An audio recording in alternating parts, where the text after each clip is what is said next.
Man, we're going to get right into the next one, man. You not gangster, not a thug, and not a hitter. Wow. You a good child. And this right here, man, it serves a purpose to be real to y'all young cats. Man, let me tell you, to you young cats out there, they telling. Did y'all miss it? The two people in the back that sleep. They telling. They are trying so hard to make it the norm to use your music as evidence in the court of law. Did y'all just miss what I just said? They are trying to make it normal. They want to normalize it, where they're able to take the music where your dumb behind basically snitch on yourself, and you telling it all in details, and they're using that against you. Because you not having the intelligence, like my brother said, to think outside the box. Now, people may say, well, who are y'all to say anything? Listen, you get mad at me because I care about you. Let me know the kind of character you have. I'm going to let that breathe. I don't care what lifestyle I'm living. Even if I don't want to stop, I respect the person that cares about me. It's one thing for you to talk down on me because you just think you better than me. We ain't talking about that. But when a person, whether it's behind a mic, or behind closed doors, when they talking to you and they just giving you game on how to better yourself, it's crazy the fact that you're not looking at everybody is doing it. Let's start there. I'm going to tie you right in on that in a minute. But everybody is doing it. And what I mean by that is everybody want to be hood. Everybody want to be gangster. Everybody want to not be pussy. Let's just be real with it. It comes a time where just be a man. I'm a man. I stand on that. I'm a man. That's what I stand on. It ain't got nothing to do with being a gangster. I had to cut guys off that I'm telling you that thought they could just be a pushover me growing up, because it's like, look, I'm a man. Like I'm not, but I'm not here to try to act like I'm harder than anybody or I want to have beef with anybody or anything like that. No, I want to avoid all the stuff. That's why a person that's really with it, they try to stay the far away from it, man. Let me tell you right in on that one. And like you said, you're not a thug, you're not a gangster, you're not a hitter, right? It don't make you none of those things because you will pull your gun out and shoot. Right. Cowards do that too. Cowards you know do that, right?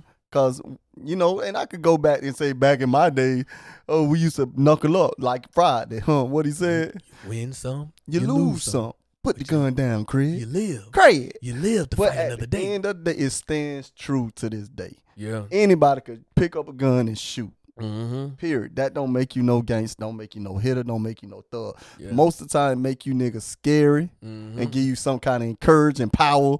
But if you really, in reality, in hindsight, you're a coward. Yeah. Because sometimes, most of the time, you trying to prove something to the streets that don't even care about your dumb ass getting locked up for life. Yeah. Now look at you. Yep. Now you done kill somebody, and it ain't even have to be like that. Yeah. But you're trying to show out and trying to indulge in this world. But a lot of these rappers that really got that bread, they kind of wiggle out of some stuff. Yeah. They get out of it. Y'all little regular average cats like myself.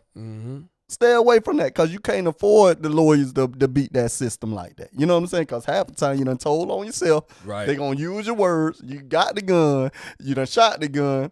You harm yourself, dog. Yeah. They got a rapper in there right now that was still trying to live the persona of him living in the hood life, street life, named C Murder. Actually didn't do a crime that he's convicted of, but don't you know they hanging this man still, life in prison, and they know he innocent? Yeah. Don't be that. Don't do that. You know what I'm saying? Get out of that. You made it out.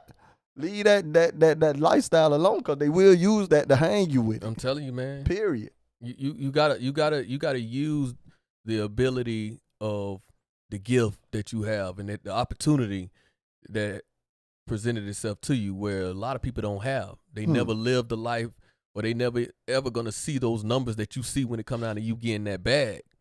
But now you want to throw all that away because you feel like you still want to deal with things that you've always dealt with all your life, and you don't want to let it go. That's the problem. You got to know when to in life let things go, because it's going to weigh you down. It's going to hold you back. And I just, for the life of me, it's just more got to be a challenge with yourself that you got to persevere through. Is that, hey, for real, no matter how much I want to hold on to this, and it's a habit, look what it's doing to me. Yeah. I can't get to and reach the goals that I want to get to, man. When the smoke clear, we talked about that before. When the smoke clear in life, I want to be able to still be here. I want to be able to be old. Like Bootsy was saying, he wish he had with his friends that he see on social media, where old guys who used to be in the streets and now they old and hugging up. He don't have that because a lot of his partners dead or in prison.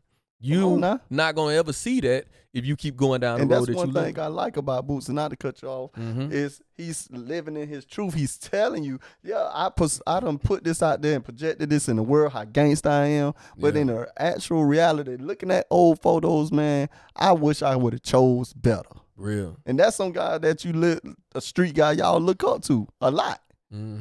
I wish I would have chose better. Yeah, he got his money now, but at the end of the day, what is gaining the world and losing your soul? Like, basically, in a sense, I done gained all this money with not now close homie I grew up from Shawty to share this with. Yeah. That's real, man. Think about it. Yeah, man. And in my closing, man, getting ready to close out, man, this episode really hit home, like, because I always was just disgusted with seeing guys who grew up like me in the church. I got to reiterate that. I want to speak to y'all for a little quick second. You not about that life, homie. Why even play with that? Your mama and your daddy, you had both parents, first of all. And both of them was in the church, or both of them had their head on strong. Both of them raised you right. Why are you trying to play with a life that you don't know nothing about? And then people are laughing at you and they talk. I've had people come up to me saying, man, this dude, you know, he's such a follower. He try to act like he's so hard and all this stuff. You ain't about that life, man. Leave it alone. You are an embarrassment to yourself and to your foundation.